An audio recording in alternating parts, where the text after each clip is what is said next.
Hello my friends and happy Wednesday to you. You're gonna have a fantastic day. Estonian newspaper made a story about you. I'm not kidding, check this out. Estonian war blogger is building his own army in America. Of course they're talking about Artur's army and this is the biggest Estonian newspaper.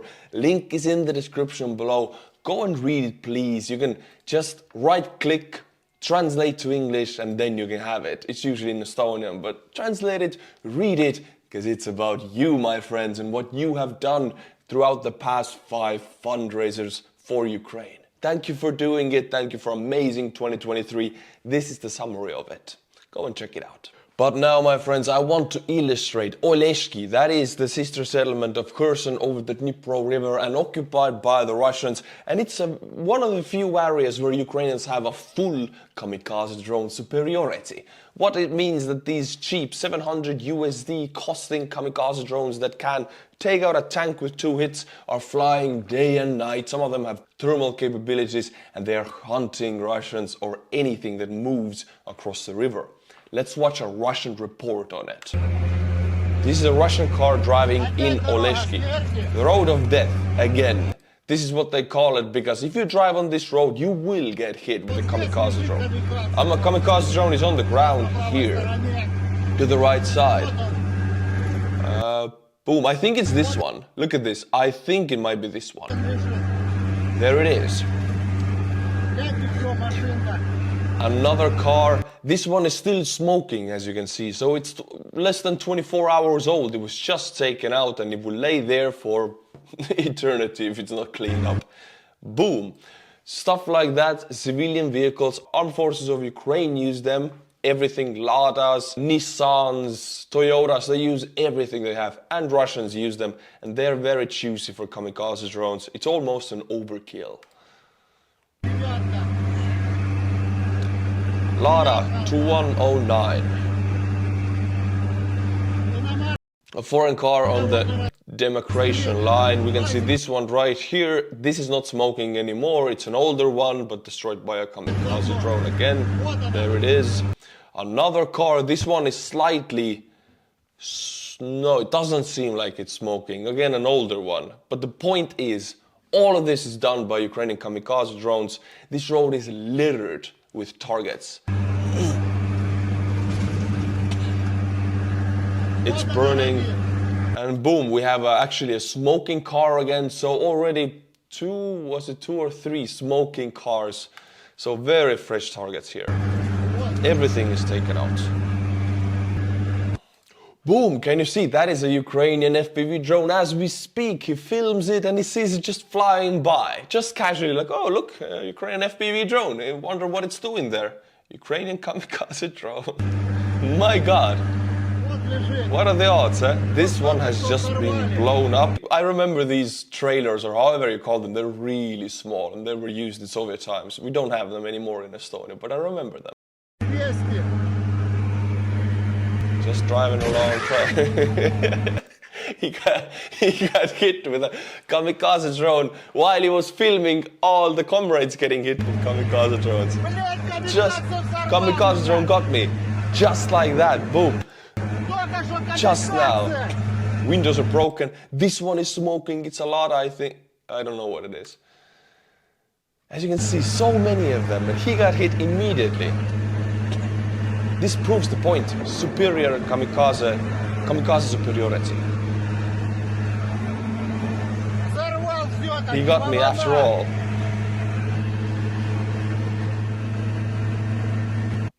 More destroyed vehicles here. Another one. Oh, they're endless. Just being attacked by a kamikaze drone. More vehicles destroyed. And yeah, we see these civilian vehicles because Russian military and Ukrainian military both use them extensively. Another one. Another one. Boom. This is a van already, an old van like this one he's driving in, will be destroyed very easily. Another vehicle. Oh, there's so many of them.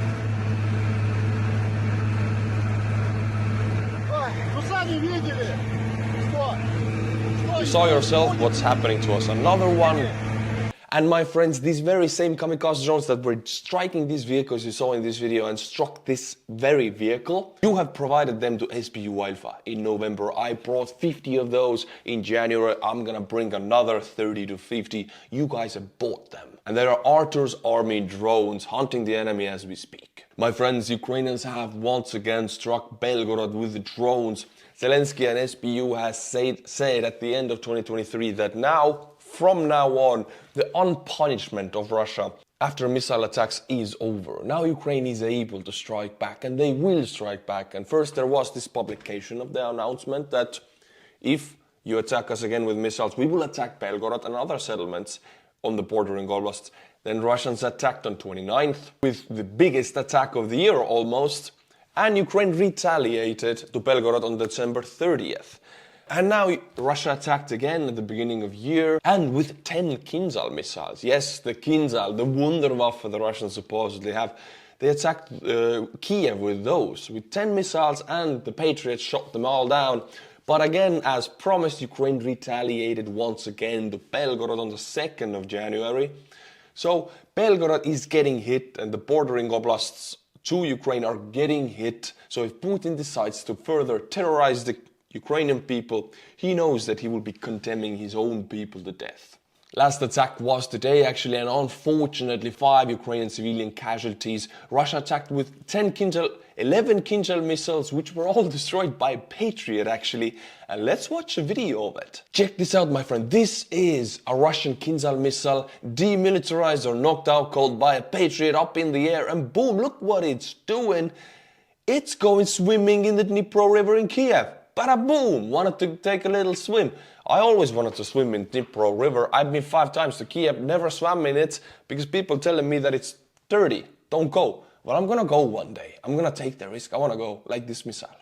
But yeah, demilitarized Russian Wunderwaffe right here falling into the river. Of course, Russian media is saying this is not Kinzhal, but let's look into it. What is it really? This is what it looked like when it was diving into the Dnipro River, and this is what it looks like when it's attached to a Russian jet. It's a long, pointy boy, as you can see, and I think this is a Patriot missile.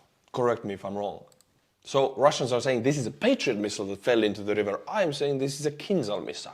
My friends, making one Kinzhal missile costs 10 million USD. So this was 11 Kinzhal shot and knocked out cold by Ukrainian Patriots. So that is 110 million minus for Russia.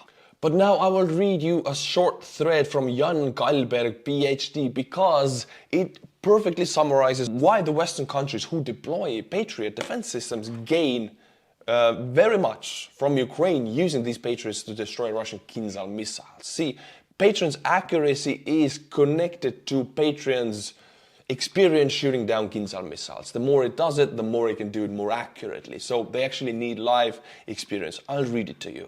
Every Ukrainian downing of Russian hypersonic Kinzhal 47 M2 Kinzhal with the Patriot missiles will improve the Patriot missile intercept algorithm and increase accuracy for all Patriot systems.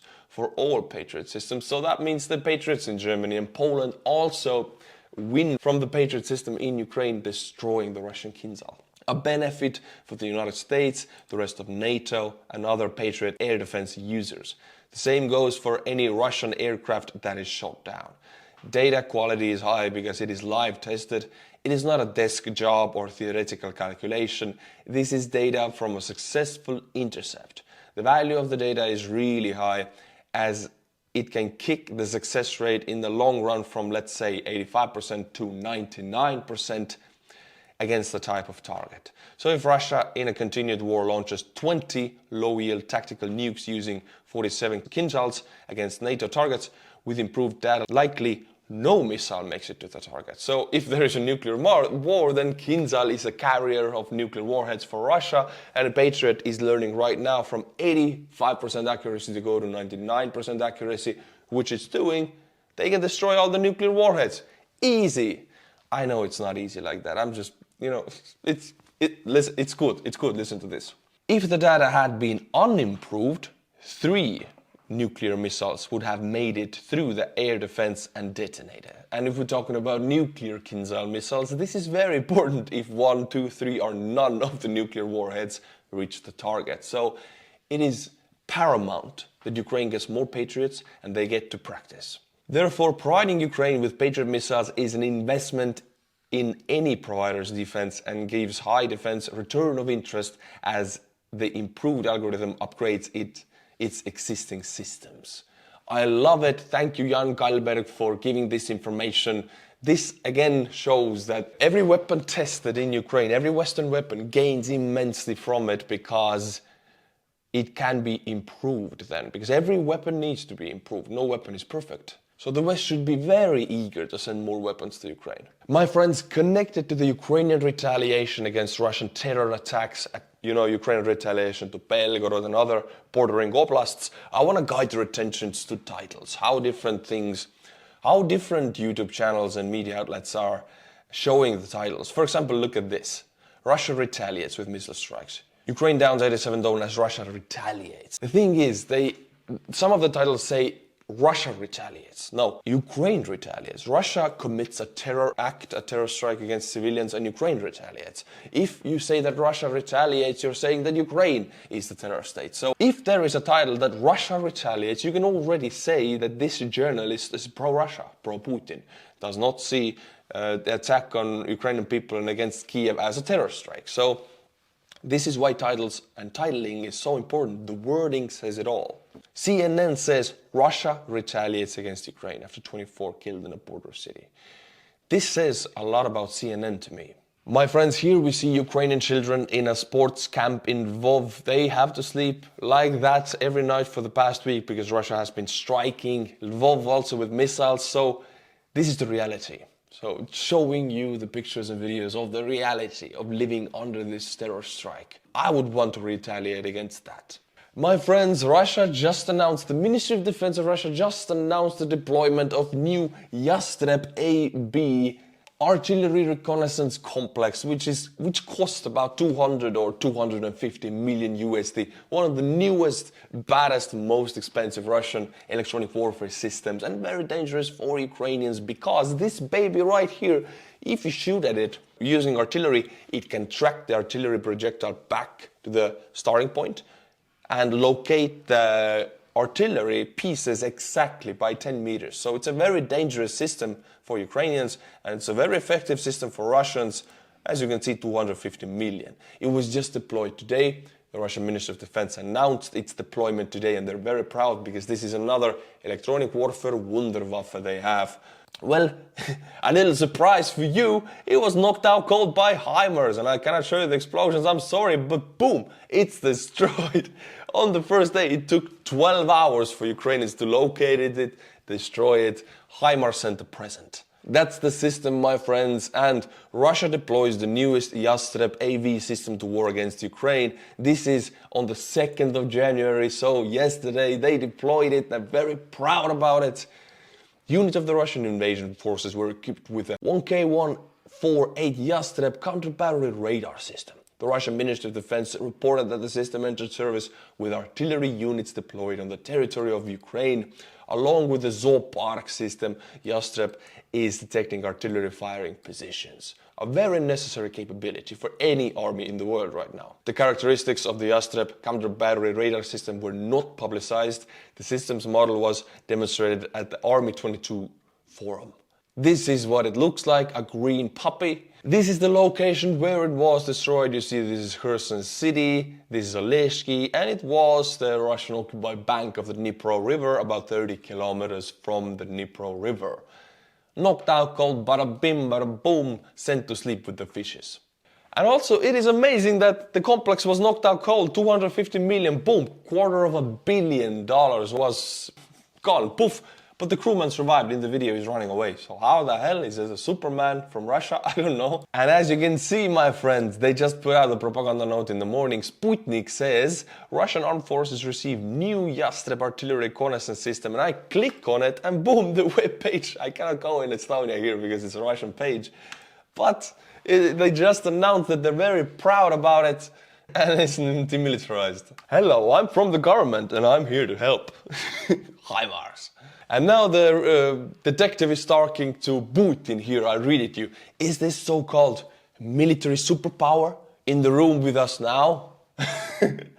And here is another one, my friends. I cannot show the explosion, but we zoom in to the Russian biggest ever self-propelled howitzer, Tulpan, or tulip, or the flower tulip. It's 240 millimeter. It should be the biggest one in the world, period. Not a missile system, but a self-propelled howitzer. And here it is, just on the road doing some eights or donuts, as you can see. And I'll skip to the end of the video to skip all the drama. Oop, demilitarized, knocked out cold, sent to sleep with the fishes, 240 millimeters of kabooming. Look, my friends, I'll show you a location in southern Russia. This is Ukraine, and I'll zoom into Petropavlovka village in the Voronezh region. This is the Voronezh city, this is the Petropavlovka. It's in Russia. Why is it important? Because in this village, Russian missile fell down for some reason. It fell into the village. Poor villagers. I mean, this is not a rich village. Actually, I'll show you videos. You can see them on the screen.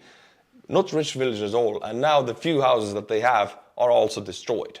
Authorities are hiding casualties, and you can see from the video the amount of damage only one missile did. I mean, these Russian missiles, they make a big kaboom if they're not destroyed by Ukrainian anti-air defense systems. And if they actually land, which they don't do very much in Ukraine, but in this case in Russia they did, it's a huge hole in the ground. Look at this. And the wave blasts the windows in like 300-meter radius and more even, and there are casualties.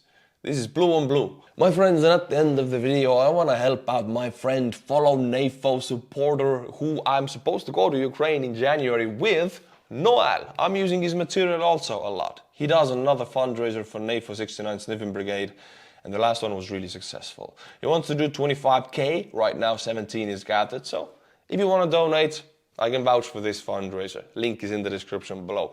Thank you, Noel, for supporting Ukraine, and thank you guys for watching. Now, my friends, my favorite part of the video, like I do in every video, for the second time in 2024, the butchering of the patron names. I'll say your name in a way you've never heard before, and it will haunt you till the rest of your life. William Jadjares, Bob R 38, Spider Mikke 1313, Gabriel Jonsson, Cassandra.